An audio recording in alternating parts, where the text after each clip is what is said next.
in Mazon, in Mine, in Delhi.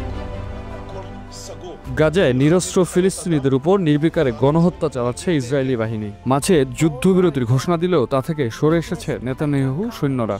এর প্রতিবাদে গণসমাবেশ, মিছিল, ইসরায়েলি পণ্য বয়কটের ডাক দিয়েছে বেশ কিছু দেশ। সাহায্য সহযোগিতার হাত বাড়িয়েছেন অনেকেই। এর ধারাবাহিকতায় অভিনব পন্থায় গাজাবাসীর পাশে দাঁড়াচ্ছে পাকিস্তান। দেশটিতে চলছে ঘরোয়া লীগের সবচেয়ে বড় প্রতিযোগিতা PSL।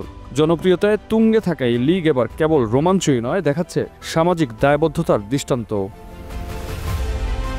সেই লীগের একটি দল মুলতান সুলতান।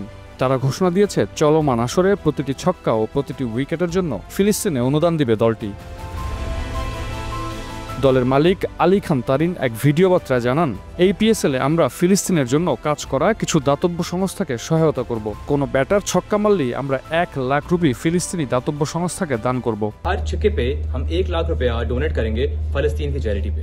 और जो हमारे बॉलर्स हैं वो भी इसमें शामिल होना चाहते हैं, तो हमने ये फैसला किया है कि हर विकेट पे भी हम 1 लाख रुपया डोनेट करेंगे फलस्तीन की चैरिटीज को, खास तौर पे वो चैरिटीज जो बच्चों के साथ काम करते हैं। এদিকে করাচির বিপক্ষে ম্যাচে মুলতানের ক্রিকেটাররা 7টি ছক্কা হাঁকানোর পাশাপাশি শিকার করেছে 6টি উইকেট। ফলে ম্যাচ শেষে দাতব্য খাতে তারা 1.5 মিলিয়ন পাকিস্তানি রুপি বা 6.5 লাখ টাকা প্রদানের ঘোষণা দিয়েছে। যদিও শেষ পর্যন্ত ম্যাচটি জিততে পারেনি রিজওয়ানের দল।